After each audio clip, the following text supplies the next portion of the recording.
നമസ്കാരം. തൃശൂർ ചാവക്കാട് സ്വദേശിനിയായ ഡോക്ടർ ആയിഷയുടെ നിർഭാഗ്യത്തെക്കുറിച്ച് മറുനാടനാണ് ലോകത്തോട് ആദ്യം പറയുന്നത്. ഞങ്ങളുടെ ലേഖകൻ പീയൂഷ് ആയിഷയുടെ അഭിമുഖവും സ്വന്തം വീട്ടിൽ താമസിക്കാനുള്ള അവകാശത്തിന് വേണ്ടി അവർ നടത്തുന്ന സത്യാഗ്രഹത്തെക്കുറിച്ചും ഒക്കെ റിപ്പോർട്ട് ചെയ്തിരുന്നു. ഞാൻ ആ വിഷയത്തെക്കുറിച്ച് ഇന്നലെ ഒരു വാർത്തയും ചെയ്തു. ഡോക്ടർ ആയിഷയുടെ അനുമതിയില്ലാതെ ഡോക്ടറായ തൻ്റെ ഭർത്താവ് അലി മറ്റൊരു സ്ത്രീയെ വിവാഹം ചെയ്ത് താമസിക്കുന്നു. ഇതിനെതിരെയാണ് ഡോക്ടർ ആയിഷ സത്യാഗ്രഹം ഇരിക്കുന്നത്. ആയിഷ സ്വന്തം വീട്ടിൽ കയറാൻ കോടതിയുടെ അനുമതിയോടെ സമരം ചെയ്യുമ്പോൾ അലിയുടെ ബന്ധുക്കൾ പറയുന്നത് ഇസ്ലാമിക സമുദായത്തിൽ ശരീഅത്ത് നിയമം അനുസരിച്ച് 4 കെട്ടാൻ അവകാശമുണ്ട്, അതുകൊണ്ട് നിയമവിരുദ്ധമായി ഒന്നുമില്ല എന്നാണ്. ഒരുപക്ഷെ കേരള ചരിത്രത്തിൽ ആദ്യമായാവാം വിശ്വാസിയായ ഒരു മുസ്ലിം സ്ത്രീ ഭർത്താവിനൊപ്പം ജീവിക്കാനുള്ള തൻ്റെ അവകാശത്തിന് വേണ്ടി പരസ്യമായി സമരം ചെയ്യുന്നത്. ആയിഷയുടെ സമരം മുസ്ലിം സമൂഹം ഏറ്റെടുത്തിരിക്കുന്നു. പ്രവാചകന്റെ കാലത്ത് യുദ്ധവും മറ്റ് അനിഷ്ട സംഭവങ്ങളും മൂലം പുരുഷന്മാർ കൊല്ലപ്പെടുകയും സ്ത്രീകളുടെ എണ്ണം പെരുകുകയും ചെയ്തപ്പോൾ ഒരു പുരുഷൻ തന്നെ പല സ്ത്രീകളെ ദുരുപയോഗിക്കുന്ന കാലഘട്ടമുണ്ടാവുകയും അതിന് ഇടവരുത്തുന്നതിന് വേണ്ടി ഒരു പുരുഷൻ പരമാവധി 4 സ്ത്രീകളെ വിവാഹം കഴിക്കണം എന്ന നിബന്ധന കൊണ്ടുവരികയും ചെയ്തത് ഈ പരിഷ്കൃത കാലത്തും ദുരുപയോഗിച്ച് ശരീഅത്ത് നിയമം, ഇസ്ലാമിൻ്റെ നിയമം എന്ന തരത്തിൽ പ്രചരിപ്പിക്കുന്നതിനെതിരെയുള്ള വലിയൊരു വികാരമായി അത് രൂപപ്പെടുന്നു. മുസ്ലിം സ്ത്രീക്കും മറ്റു മതവിഭാഗങ്ങളിലെ സ്ത്രീകളെ പോലെ തന്നെ ഒരൊറ്റ ഭർത്താവിനൊപ്പം ജീവിക്കാനുള്ള അവകാശമുണ്ട് എന്ന് ഇനിയെങ്കിലും ഈ നാട് ചർച്ച ചെയ്യണം എന്ന തരത്തിലേക്ക് കാര്യങ്ങൾ നീങ്ങുന്നു. ഈ പരിഷ്കൃത സമൂഹത്തിലെ ഭൂരിപക്ഷം സ്ത്രീകളും ഏക ഭർത്താവിനെ ആഗ്രഹിക്കുന്നു. എന്നാൽ മുസ്ലിം പുരുഷന്മാരുടെ അവകാശമാണ് 4 സ്ത്രീകൾ എന്ന പഴഞ്ചൻ സമ്പ്രദായം അവസാനിപ്പിക്കാൻ സമുദായ നേതൃത്വം ഒരുങ്ങുന്നില്ല. അതിനെതിരെയുള്ള ഒരു മുസ്ലിം സ്ത്രീകളുടെ കലാപമായി ഇത് രൂപപ്പെടുകയാണ്. ഒന്നിനുമേൽ ഒന്നായി മുസ്ലിം സ്ത്രീകൾ രംഗത്ത് വരുന്നു. ഈ അപരിഷ്കൃത രീതിക്കെതിരെ നിലപാട് ഉറപ്പിച്ചുകൊണ്ട് രാജ്യത്ത് നിലവിലുള്ളത് മുസ്ലിം ഫാമിലി ലോ ആയതുകൊണ്ട് നിയമപരമായി ഒന്നിലധികം സ്ത്രീകളെ വിവാഹം കഴിക്കുന്നത് തെറ്റല്ല. ക്രിസ്ത്യൻ, ഹിന്ദു വിഭാഗത്തിൽപ്പെട്ടവർ അങ്ങനെ ചെയ്താൽ അത് നിയമവിരുദ്ധമായതുകൊണ്ട് ജയിലിൽ പോകും. എന്നാൽ മുസ്ലിം പുരുഷന്മാർക്ക് ജയിലിൽ പോവേണ്ടതില്ല. ഒന്നിലധികം സ്ത്രീകളെ വിവാഹം കഴിക്കാൻ ചില നിബന്ധനകളുണ്ട്. ആ നിബന്ധനകളൊന്നും പാലിക്കാതെ തോന്നിയതുപോലെ ഒരു സ്ത്രീയെ ഇറക്കി വിട്ടുകൊണ്ട് മറ്റൊരു സ്ത്രീയെ സ്വീകരിക്കുന്നതിനെതിരെയുള്ള അതിശക്തമായ വിപ്ലവമായി ഇത് മാറുകയാണ്. ഡോക്ടർ ആയിഷ തുറന്നുവിട്ടത് ആധുനിക കാലത്തെ ഒരു മുസ്ലിം നവോത്ഥാന വിപ്ലവത്തിൻ്റെ തുടക്കമാണ് എന്ന് വിലയിരുത്തപ്പെടുന്നു. പല മുസ്ലിം സ്ത്രീകളും ഈ അനീതിക്കെതിരെ രംഗത്ത് വരുന്നു. ഷീഖ ആർ പള്ളിക്കാട്ടിൽ ഇങ്ങനെ എഴുതി: 10 വയസ്സുള്ളൊരു കുഞ്ഞിനെയും കൊണ്ട് ആയിഷ നീതിക്ക് വേണ്ടി പോരാടുകയാണ്. ഒരു കണക്കിന് നോക്കിയാൽ അവർക്ക് വേണ്ടി മാത്രമല്ല സംസാരിക്കുന്നത്, ഇങ്ങനെ പെട്ടുപോയ നിരവധി പെണ്ണുങ്ങൾക്ക് വേണ്ടിയാണ്. 13 വർഷത്തെ ദാമ്പത്യത്തിന് ശേഷം ഒരു സുപ്രഭാതത്തിൽ ഭർത്താവ് എന്ന് പറയുന്നാൽ രണ്ടാമതൊരു വിവാഹം കഴിക്കുന്നു. ആദ്യത്തെ ഭാര്യയെയും കുഞ്ഞിനെയും നോക്കുന്നില്ല. കല്യാണ സമയത്ത് വാങ്ങി 100 പവൻ സ്വർണവും 15 ലക്ഷം രൂപയും ഒരു ഉളുപ്പുമില്ലാതെ വാങ്ങി നക്കി അത് തിരിച്ചു കൊടുക്കാതെ സ്വന്തം ചോരയിൽ പിറന്ന കുഞ്ഞിന് പോലും ചെലവ് കൊടുക്കാതെ ഭാര്യയെ വീട്ടിൽ നിന്ന് ഇറക്കി വിട്ടിരിക്കുന്നു. നിയമപരമായോ മതപരമായോ വിവാഹമോചനം സംഭവിച്ചിട്ടില്ല. നിയമപരമായി ഭാര്യ ഭർത്തൃബന്ധം നിലനിൽക്കുമ്പോൾ എങ്ങനെ ഭാര്യയ്ക്കോ ഭർത്താവിനോ മറ്റൊരു കല്യാണം കഴിക്കാൻ സാധിക്കും? മുസ്ലിം നിയമത്തിൽ മാത്രമേ ഇതിന് കഴിയൂ. മുസ്ലിം സഹോദരങ്ങൾ എന്നോട് ക്ഷമിക്കുക, ഉള്ളത് പറയാതിരിക്കാൻ കഴിയില്ല. പിന്നെ പുരുഷൻ തലാക്ക് ചൊല്ലുന്നത് പോലെ പെണ്ണിനെ ഫസ്കു ചൊല്ലാമല്ലോ എന്ന ന്യായവും കൊണ്ട് ഇങ്ങോട്ട് വരരുത്. പെണ്ണിൻ്റെ ജീവിതവും സമ്പത്തും പിടിച്ചു വെച്ചിട്ടാണ് ഇങ്ങനെയുള്ളവർ മറ്റ് കല്യാണം കഴിക്കുന്നത്. ആയിഷയുടെ കാര്യത്തിൽ അവർ കുറച്ചുകൂടി ഭാഗ്യവതിയാണ്. കാരണം അവർക്ക് വിദ്യാഭ്യാസമുണ്ട്, ഒരു ജോലിയുണ്ട്. ഇനിയും വേണമെങ്കിൽ ബെറ്ററായ ഒരു ജോലി കണ്ടുപിടിക്കാം. എന്നാൽ ഇതിലൊന്നും പെടാതെ ചിന്തയുറയ്ക്കും മുമ്പ് കെട്ടിച്ചു വിട്ട് ഒന്നിനും കഴിയാതെ ചത്തു ജീവിക്കുന്ന കുറേ പെൺജന്മങ്ങൾ കൂടിയുണ്ട്. അവർക്ക് വേണ്ടി കൂടിയാണ് ആയിഷയുടെ പോരാട്ടം. ആയിഷ ഇറക്കി വിട്ട് സ്വന്തം കുഞ്ഞിനെ നോക്കാതെ കഴപ്പ് തീർക്കുന്ന വേറെ കെട്ടിയ ആ കെട്ടിയോനും ഡോക്ടർ അബ്ദുൽ ലത്തീഫ് ഹാജിയുടെ മകൻ ഡോക്ടർ അലി അബ്ദുൽ ലത്തീഫ്. പൊന്നു കുറഞ്ഞുപോയി, സൗന്ദര്യം കുറഞ്ഞുപോയി എന്നൊക്കെ പറയുന്ന ഇവനെയൊക്കെ വീണ്ടും കെട്ടിയ ആ പുതുമണവാട്ടി പെണ്ണിനെയൊക്കെ എന്ത് വിളിക്കണം? കുടുംബ കോടതികളിൽ ആയിരക്കണക്കിന് കേസുകൾ 8ഉം 10ഉം കൊല്ലമായി പെൻഡിങ്ങിലാണ്. ഈ കാലത്തിനുള്ളിൽ ഇവന്മാർ വേറെ പെണ്ണ് കെട്ടി സസുഖം ജീവിക്കുന്നു. പെണ്ണുങ്ങൾ അവരുടെ അവകാശം കെട്ടാൻ വേണ്ടി കോടതി കയറിയിറങ്ങുന്നു.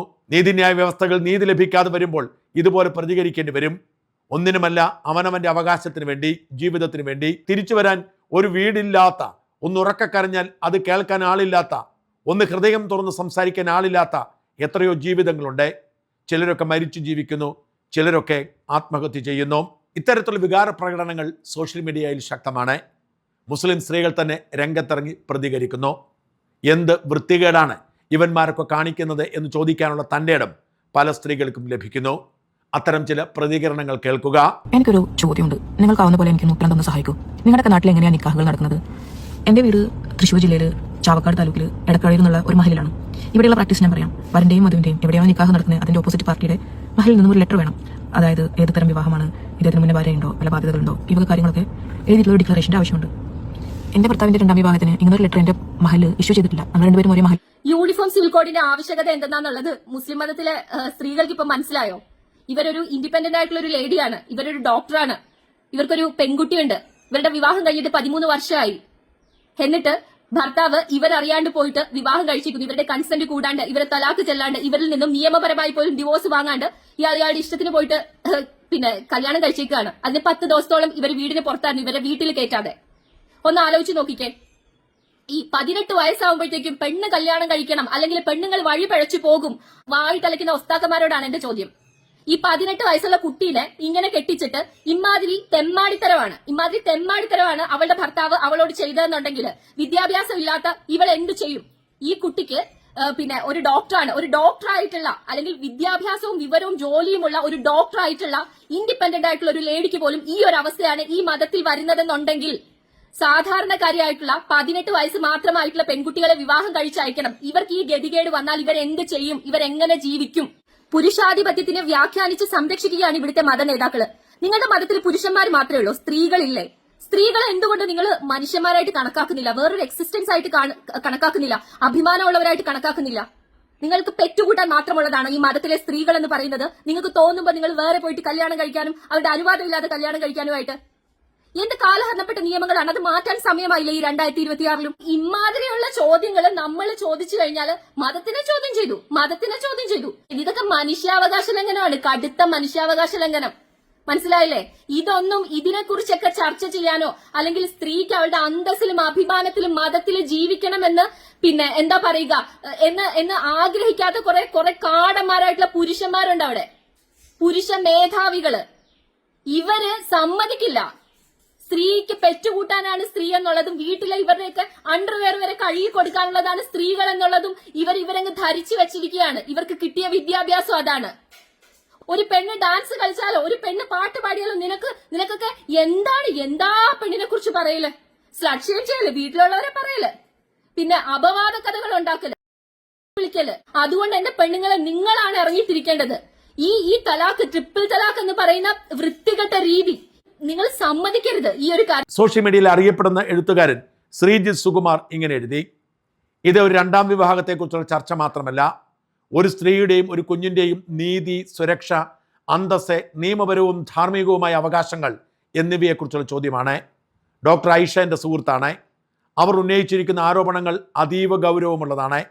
വിവാഹബന്ധം അവസാനിപ്പിക്കാതെയും ഭാര്യയോടും കുഞ്ഞിനോടുമുള്ള ഉത്തരവാദിത്തങ്ങൾ നിറവേറ്റാതെയും ഭർത്താവ് മറ്റൊരു വിവാഹത്തിലേക്ക് കടന്നുവെന്നും തനിക്ക് ലഭിക്കേണ്ട സ്വർണവും പണവും മറ്റ് അവകാശങ്ങളും തിരികെ ലഭിച്ചിട്ടില്ലെന്നും അവർ പറയുന്നു. ഈ ആരോപണങ്ങളുടെ സത്യാവസ്ഥ നിയമാനുസൃതമായി പരിശോധിക്കപ്പെടണം. അതോടൊപ്പം നീതി ലഭിക്കുന്നതുവരെ ആയിഷയുടെ ശബ്ദം അവഗണിക്കപ്പെടരുത്. ഇവിടെ ഏറേണ്ട അടിസ്ഥാന ചോദ്യങ്ങൾ വളരെ ലളിതമാണ്. ആദ്യ ഭാര്യയുടെയും കുഞ്ഞിൻ്റെയും അവകാശങ്ങൾ സംരക്ഷിക്കപ്പെട്ടോ? അവരോടുള്ള സാമ്പത്തികവും കുടുംബപരവുമായ ഉത്തരവാദിത്തങ്ങൾ നിറവേറ്റിയോ? ഭാര്യയ്ക്ക് അവകാശപ്പെട്ട സ്വർണവും പണവും മറ്റു സ്വത്തുക്കളും തിരികെ നൽകിയോ? ആ ബന്ധത്തിൽ നിന്ന് മാന്യവും നീതിപൂർവമായ ഒരു വേർപിരിയലുണ്ടായോ? ഇവയ്ക്കൊന്നും വ്യക്തമായ മറുപടിയില്ലാതെ മറ്റൊരു വിവാഹത്തിന് സാമൂഹികമോ മതപരമായ അംഗീകാരം നൽകുന്നെങ്കിൽ ആ സംവിധാനത്തിൻ്റെ ഉത്തരവാദിത്വം ചോദ്യം ചെയ്യപ്പെടണം. അതിനെ എന്തിൻ്റെ പേരിൽ ന്യായീകരിക്കാൻ ശ്രമിച്ചാലും അനീതി തന്നെയാണ്. നാം ജീവിക്കുന്ന 2026-ലാണ്. സ്ത്രീയെ പുരുഷന്റെ ആശ്രിതയായോ സ്വത്തായോ കണ്ടിരുന്ന ഏതോ പ്രാകൃത കാലത്തല്ല. കാലം മുന്നോട്ട് പോയിട്ടും സ്ത്രീയുടെ അവകാശങ്ങളെ പഴയ ചിന്തകളിൽ ബന്ധിച്ചിടാൻ അനുവദിക്കാനാവില്ല. ഇതേതെങ്കിലും മതത്തെ അപമാനിക്കാനുള്ള അവസരമല്ല, മറിച്ച് മതത്തിൻ്റെ പേരിൽ അനീതി ന്യായീകരിക്കപ്പെടാതിരിക്കാനുള്ള ഉറച്ചാവശ്യമാണ്.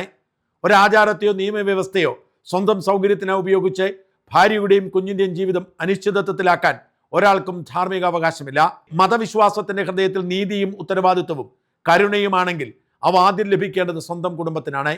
ഒരു സ്ത്രീയുടെ വസ്ത്രം, തട്ടം, മേക്കപ്പ്, വ്യക്തിപരമായ ജീവിതം എന്നിവ പരിശോധിക്കാൻ സമൂഹം കാണിക്കുന്ന ജാഗ്രതയുടെ ചെറിയ പങ്കെങ്കിലും അവളുടെ സുരക്ഷയും സ്വത്തവകാശവും ജീവിതവും സംരക്ഷിക്കാൻ കാണിക്കണം. സ്ത്രീയുടെ വസ്ത്രത്തേക്കാൾ പ്രധാനമാണ് അവളുടെ അവകാശം, അവളുടെ മൗനത്തേക്കാൾ പ്രധാനമാണ് അവളുടെ ശബ്ദം. അവളുടെ കണ്ണീർ കാണാതെ നടത്തുന്ന സദാചാര പ്രഭാഷണങ്ങൾക്ക് യാതൊരു മൂല്യവുമില്ല. ആയിഷ ഒരു ഡോക്ടറാണ്, വിദ്യാഭ്യാസവും സ്വന്തം കാലിൽ നിൽക്കാൻ കഴിവുമുണ്ട്.